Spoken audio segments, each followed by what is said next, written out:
이 선호도 조사에 방금 본 전현희 전 국민권익위원장 같은 경우는 다른 지역에도 이름을 올렸다는 보도가 나옵니다. 그런데 묘하게 중구 성동갑 임종석 전 의원에 대해서도 친명 조상호 변호사를 선호도 조사로 저울질한다는 보도를 했고, 전현희 위원장 같은 경우는 또 친문 인사인 진선미 전 장관의 지역에 대항마로 대체제로 선호도 조사에 이름을 올렸다는 보도가 나옵니다.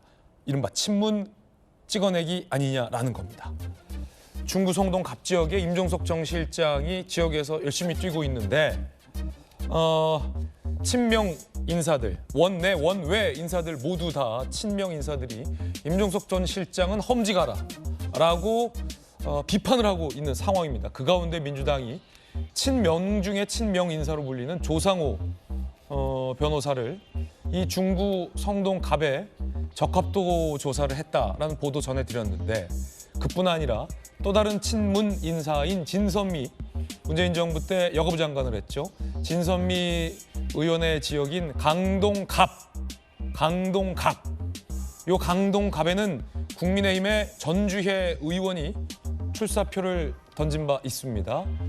거기에 친문 인사가 아닌 친명 전현희 권익위원장의 적합도 조사 이름을 올렸다라는 보도도 나오고 있습니다. 이 두 지역이 묘하게 친문 인사를 겨냥한 친명 인사의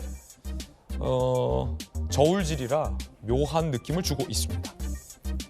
마침 요 중성동구 지역에서 현역 의원을 했었던 분이 바로 진선미 전 의원입니다. 아니요, 진수희. 진수희, 제가 진선미라고 했어요? 네. 죄송합니다. 진수희, 왜 이러지 오늘?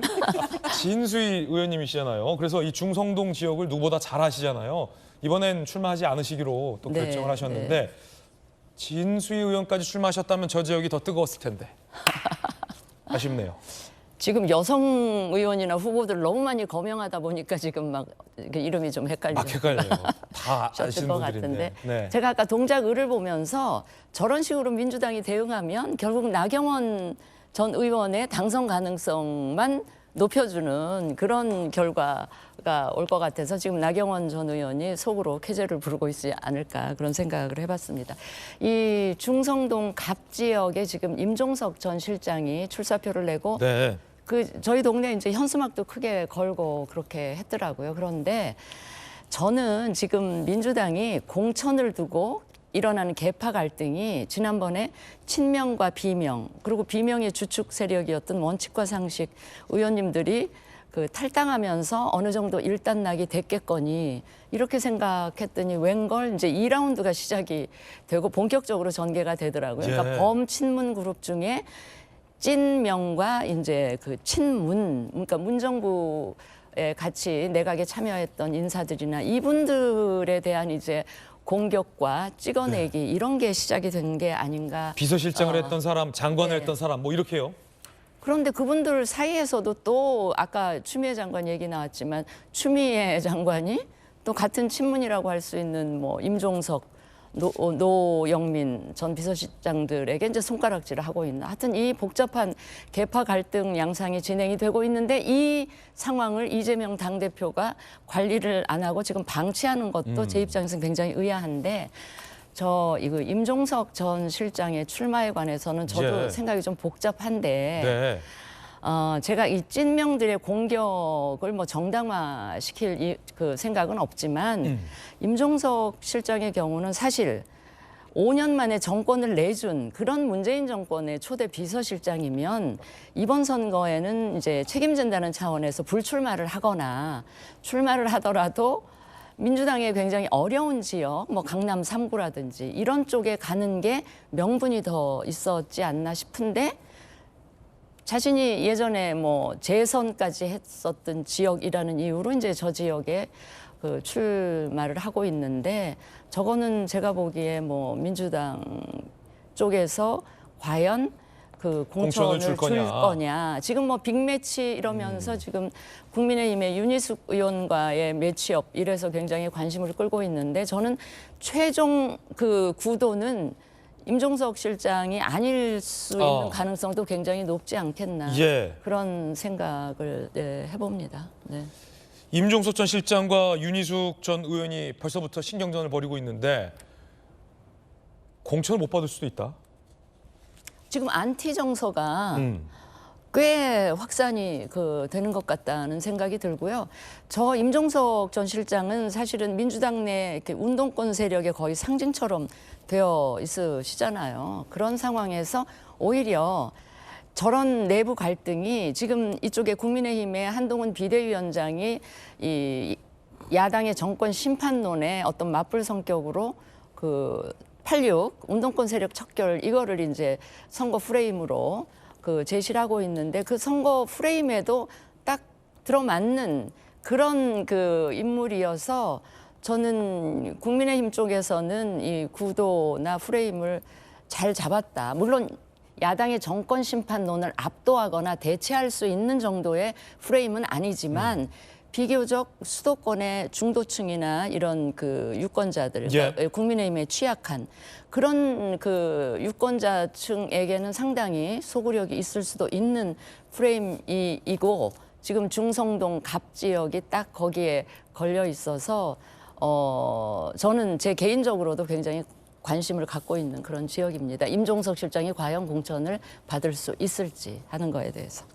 뜨거운 지역이죠. 앞서 봤던 동작을 만약에 추미애 나경원 이렇게 된다면 그리고 중성동 갑 임종석 윤희숙이 될지 안 될지 그리고 마포을 김유정 의원 지금 계신 정청래 김경률의 어떤 대진표가 성사될지 안 될지 뜨거운 지역이 많아졌는데 임종석 윤희숙 두 사람의 신경전 들어보시죠.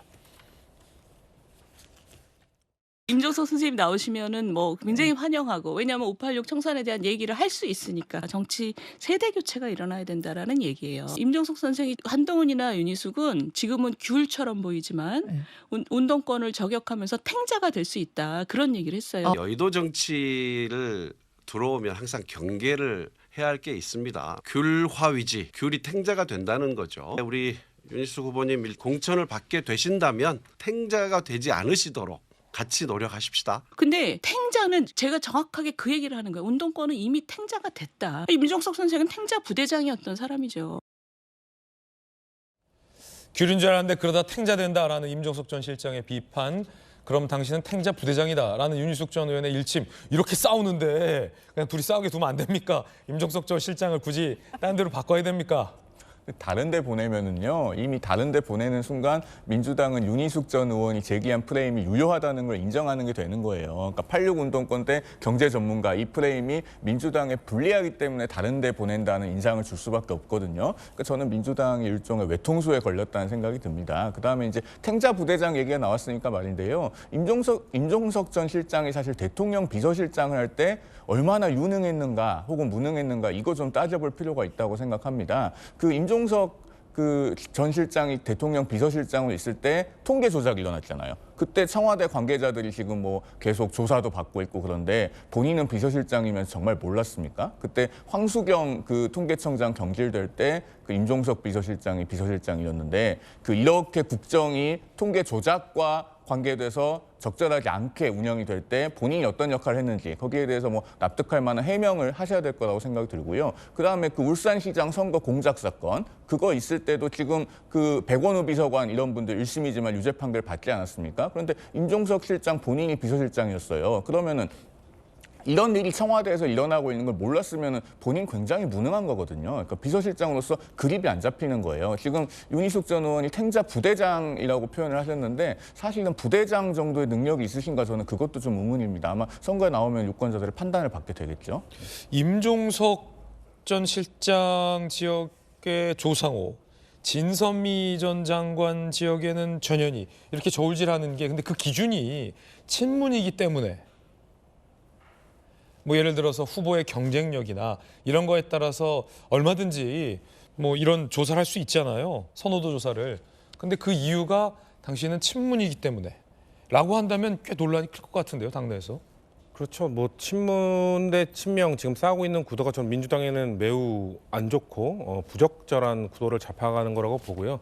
저 개인적으로는 임종석 전 실장을 활용할 것인가 말 것인가 그리고 국민의힘에서는 어제 이슈가 됐었던 유승민 전 의원을 활용할 것인가 말 것인가. 전 이 두 가지가 이번 총선에 매우 키포인트가 될 거라고 봅니다. 어느 쪽이 더 폭 넓게 그렇죠. 하느냐. 윤석열 대통령에 대해서 엄청난 야당만큼이나 비판을 했던 유승민 전 의원까지 국민의힘이 안고 가느냐.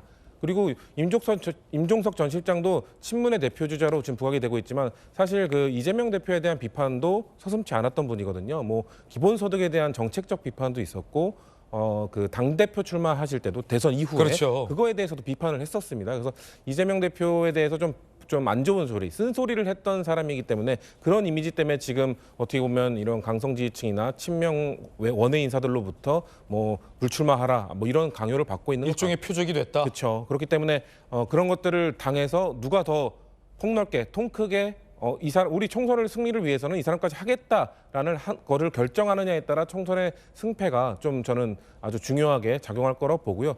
저는 제가 임종석 전 실장님에 대해서 계속 뭔가 요즘 막 변명해드리는 것 같아서 저는 그냥 당내에서 사실 586 컴지 나가야 된다 이런 얘기를 예전부터 해서 하면서 좀 싸워왔던 사람이거든요. 근데 임종석 전 실장님이 중구 성동에 나온 건 저도 아쉽습니다. 좀 더 다른 데 나가야 된다는 생각도 있어요. 그렇다면은 당에서 좀 출구 전략도 마련해 줘야 된다고 생각합니다. 왜냐하면 지금 일단 그 전략 지역으로 돼 있지 않습니까? 그리고 사실 임종석 전 실장님이 지역구를 떠난 지 16년이 됐지만 사실 경선에서 어떤 친명 인사가 와도 이길 수가 사실 없습니다. 왜냐하면 서울구청장 중 가장 인기가 좋은 그 정원호 구청장 그분이 사실상 임종석 전 실장님과 또 가까운 관계고 그리고 그 임종석 전 실장님도 16년 동안 떠나 있었지만 뭐 지역구 관리를 안 했던 것도 아니기 때문에 지금 사실상 그래서 임종석 전 실장이 경선을 하면 100% 이기기 때문에 전략으로 누군가를 꽂으려는 거 아니냐 이런 얘기가 나오는 거거든요. 예. 그렇다면은 다른 출구를 마련해 드려야 됩니다. 뭐 다른 데 가서 이런 데를 나가시는 건 어떻겠습니까? 뭐 용산 나가라 최근에 발언 있었어요. 뭐 그렇게 될 수도 있고요. 근데 또 용산에서 준비하는 분들이 있기 때문에 뭐 적합도 조사를 그럼 또 보면 네. 괜찮겠죠. 좀 그런 걸 통해서 임종석 전 실장의 활로를 좀 열어줘야 된다. 그것이 민주당이 좀 좋은 총선 전략의 방향이 될 것이다. 이렇게 생각하고 있습니다. 제가 성춘 부의장님 말씀에 두 가지만 제가 토 아닌 토를 달고 싶은데 일단 임종석 전 실장이 지역 관리를 안 한 게 아니다라고 말씀을 하시는데 떠나 있었던 16년간을 제가 거기에 있었습니다. 그 예. 지역에. 지역 관리 안 했어요. 안 했죠. 인사에는 관여를 했어요. 네. 이 그 지역에 이제 구청 관련한 인사라든지 인사에는 저는 관여를 했지만 지역 행사에서 못 봤다? 네, 지역 주민들에 대한 신경을 썼거나 이런 거는 전혀 없었다는 말씀을 드리고 네. 두 번째 제가 조금 지적하고 싶은 게 지금 민주당의 임종석을 어떻게 처리하느냐. 그다음에 이제 국민의힘에서 유승민 전 대표를 어떻게 활용할 거냐. 이거를 같은 선상에 저는 놓고 볼 수는 없다고 보는 게 지금 임종석 전 실장의 경우는 집권 기간 중에 저질러졌다고 제가 표현하면 과할지는 모르겠는데 그런 일들이 너무 많아요. 아까 뭐 울산시장 선거 개입이라든지 지금 통계 조작 관련한 그거에 직접적인 책임은 아니더라도 그때 비서실장으로 있었기 때문에 정치적인 책임이 없다고 말할 수는 없거든요. 그런 상황이고 유승민 전 대표의 경우는 국민의힘에서 뭔가 이게 임종석 전 실장에 비견할 만한 무슨 정책적인 과오라든가 정치적인 뭐 불미스러운 일 이런 게 전혀 없었다는 얘기죠. 그러니까 양당의 그 두 분을 같은 선상에 놓고 비유하는 거는 맞지 않다. 예. 이런 점 말씀을 드립니다. 이번에 12년 동안 세 번째 리턴 매치인 지역도 있습니다. 복수열전의 복수열전인 거죠. 또 너냐? 이거죠. 이런 얘기 나오죠. 12년간 한 지역에서 경쟁하면 정들죠. 부산 사하갑 최인호 의원 그리고 김척수 후보 도봉을 오기형 국민의힘의 김선동 12년간 지금 세 번째 리턴 매치라고 합니다. 물론 이번에도 또 최종 공천이 될지는 모릅니다. 충남 서산 태안의 성일종 의원, 여기에 조한기 도전자, 그리고 충남 공주부여 청양 정진석 의원과 박수현 전 수석. 실제로 정진석 의원하고 박수현 수석은 형님 동생 하면서 너무 가까운 사이이고 뭐 속속들이 서로를 잘 아는 사이이기 때문에 그 둘을 잘 아는 저로서는 야, 두 사람을 왜 꼭 한 지역에 이렇게 맞붙겠을까라는 아쉬움도 좀 있습니다. 어쨌든 굉장한 리턴 매치가 될 가능성도 있습니다. 최종 확정 전이라는 말씀 다시 드리겠습니다. 그 가운데 이 국민의힘의 장해찬 전 최고위원이 이준석 전 대표와 제3당을 비판했습니다. 그러자 장해찬 최고위원에 대한 맞비판도 나왔는데요. 함께 보시죠. 개혁신당의 미래에 대해서 좀 전망이 어떠십니까? 예, 저는 이 이준석 신당을 보면 캡사이신 범벅이 된 음식을 보는 것 같아요. 그래서 공약을 내놓은 뭐 노인 무임승차 폐지나 뭐 여자들도 병역 의무를 수행해야만 공무원 임명할 수 있다라는 거, 진정성 있는 대한민국의 미래 대안이라고 생각하는 국민들은 거의 없을 겁니다. 이준석 전 대표의 전략은 일단 관심 끌자. 일단 뉴스에 나오고 일단 방송에 나오자. 근데 그건 셀럽의 길이지 진중한 정치인의 길은 아니거든요. 관심은 끌고 있지만 그게 과연 지지로, 국민들의 표로 나타날 것인가. 신조어를 만들자면 캡사이신당이다. 자, 이에 대해서 장해찬 최고에 대해서는 정치 콜레스테롤이다라며 맛 비판이 나왔습니다. 캡사이신과 콜레스테롤이라는 뭐 눈살 찌푸리는 둘 다 용어들이 아닌가라는 생각 듭니다.